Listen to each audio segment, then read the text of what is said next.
Assalamualaikum warahmatullahi wabarakatuh. Alhamdulillahi rabbil alamin wa bihi nasta'in umurud dunya wa din. Qalu subhanaka la ilma lana illa ma 'allamtana innaka antal alimul hakim. Rabbi shrah li sadri wa yassir li amri wahlul 'uqdatam min lisani yafqahu qawli. Alhamdulillah, syukur kita kehadirat Ilahi yang mana kita dapat bersua sekali lagi pada hari yang berbahagia ini. Di sini ingin saya sampaikan tazkirah ringkas iaitu 30 wasiat Imam Syafi'i yang bertajuk Takwa membuahkan insan berjaya dan cemerlang. Apa yang diwasiatkan oleh Imam Syafi'i iaitu takwa adalah pakaian kebesaran dan hiasan akhlak muslim sebenar. Ia ibarat pokok zaitun. Minyaknya membawa berkat. Ia juga memberi kejayaan dan kemenangan. Takwa sebagai identiti Muslim. Takwa adalah lambang Muslim sejati yang benar-benar beriman kepada Allah Subhanahu wa Ta'ala. Dalam Al-Quran dan Hadis, sifat takwa kerap dikaitkan sebagai antara sifat mukmin yang berjaya dan berbahagia di akhirat kelak. Para hadirin hadirat yang dikasihi oleh Allah, Nabi Muhammad SAW pernah berkata dalam hadis yang dinyatakan oleh Imam At-Tirmizi, bertakwalah kamu di mana sahaja kamu berada. Iringi setiap perbuatan dosa dengan amalan kebaikan yang akan memadamkan dosa itu, dan bergaullah dengan manusia dengan akhlak terpuji. Berdasarkan nas itu dapat disimpulkan takwa adalah sifat yang mendasari mukmin yang tunduk dan patuh kepada Allah Subhanahu wa Ta'ala.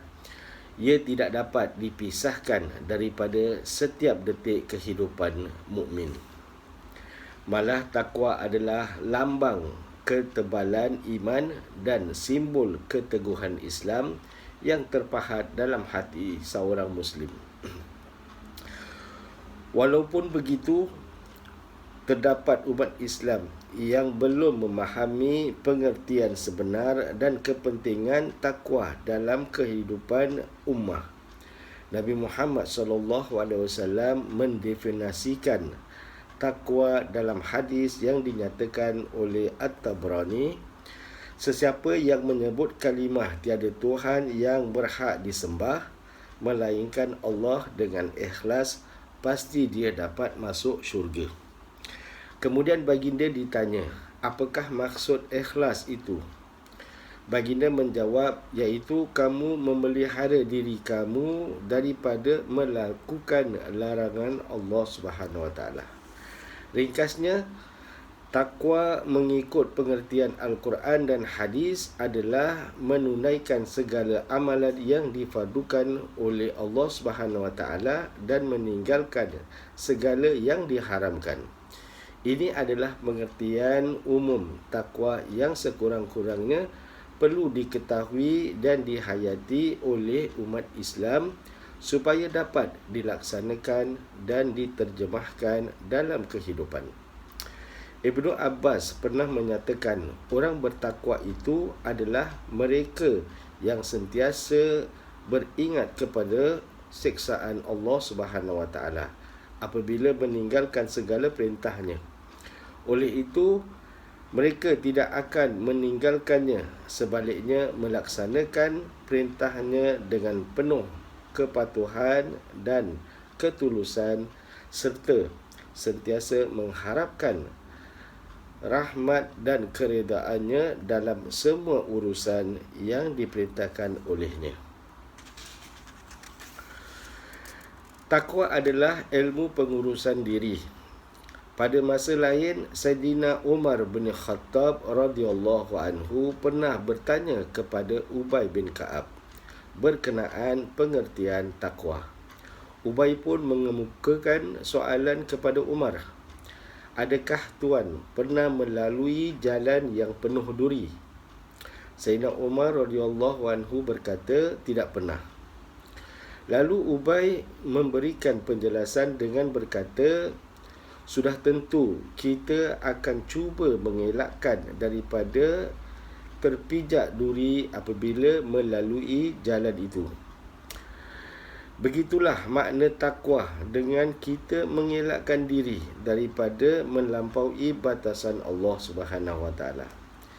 Sayyidina Ali bin Abi Talib radhiyallahu anhu pula memberikan tafsiran yang begitu menarik berkenaan takwa, iaitu takutkan Allah Subhanahu wa taala semata-mata, beramal dengan beristiqamah dengan segala perintahnya, redha dan berasa cukup dengan keadaan yang sedikit, bersiap sedia pada setiap masa bagi menghadapi hari mati. Ringkasnya, definisi itu merangkumkan 4 sifat utama yang melayakkan Muslim sebagai hamba yang benar-benar bertakwa kepada Allah Subhanahu wa taala.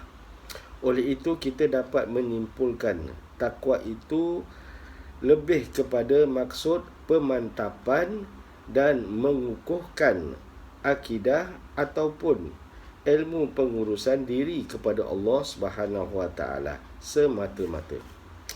Istiqamah dan iltizam dalam menjunjung segala titah perintahnya. Begitulah amal takwa. Kedudukan takwa itu membuahkan insan berjaya dan cemerlang. Sampai di sini saja. Mudah-mudahan apa yang disampaikan memberi manfaat bagi diri kita, keluarga kita dan juga masyarakat Islam amnya. Dengan ini, marilah sama-sama kita membaca doa. Bismillahirrahmanirrahim. Rabbana ighfir lana zunubana wa israfana fi amrina wa thabbit aqdamana wansurna 'alal qaumil kafirin. Mudah-mudahan memberi barakah pada diri kita dan juga keluarga kita. Dengan ini saya akhiri. Aqulu qawli hadza wa astaghfirullah li wa lakum. Wassalamualaikum warahmatullahi wabarakatuh.